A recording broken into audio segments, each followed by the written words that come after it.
unregulated capital that is getting infused into the state. Unregulated capital. Capital has to be infused, but unregulated, unchecked, greasing the palms from the top to the bottom. Corruption at every single avenue of society. That kind of capital can keep only some section of the society happy.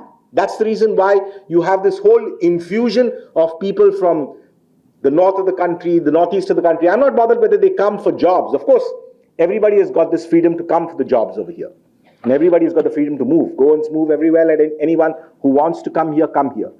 But there has to be some kind of a regulation of how this economy has to run. It cannot run amok like this by destroying everything that is dear to us. The classic example is Pedne.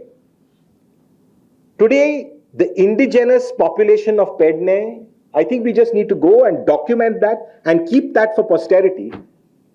Because in another 5 years, that's going to disappear, absolutely disappear. The indigenous culture, the indigenous natural environment, the indigenous heritage of Pedne is going to disappear. Simply because we already know that there are parcels of land that has been sold off to, again, unregulated capital. I don't care whether it's Goan or non-Goan, but unregulated capital who are going to come and change that place into a Disney World in, I don't know, in 2 years. You won't even be able to recognize it. Yes, you will say money has come in, the economy is doing well, look at our GDP and look at our... But if you're going to lose everything that was beautiful, that was ours, that could have grown slowly. Look at examples. All of us have traveled. Look at the way Europe develops. Now, why do we always have to develop with this American model of just putting up gigantic bullshit everywhere that comes across us? You know, create that kind of bling and glitz. Why can't we just keep our heritage intact? Look at the way Europe sells its heritage, right? As part of its tourism. Look at how careful they are about protecting their environment, how careful they're protecting about their water. Do we have a water policy? I mean, we've reached this stage that the Mahade, that's the lifeline, supposed to give us water.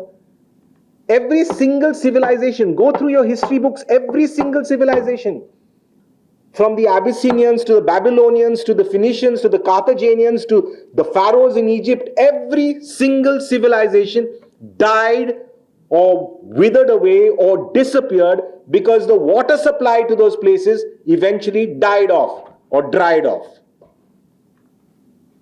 That's the sustenance of life, but we don't have even this basic common sense and basic sense of self-preservation to keep our water bodies intact, our water bodies clean.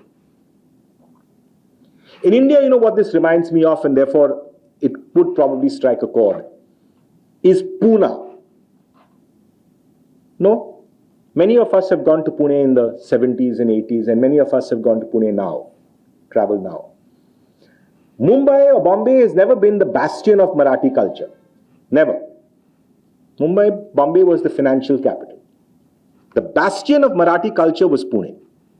Everything that is beautiful about Marathi, its history, its heritage, its forts, its Shivaji, its everything happened in Pune.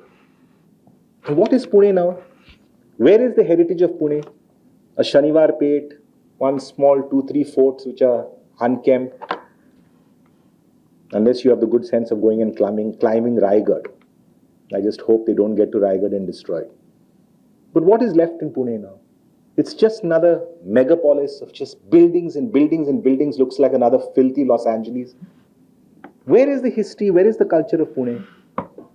And you can't reverse the clock back then. Now you can't get back to Pune of old. Therefore, as I say, in Goa, we are not in terminal decline, but we are in the intensive care unit.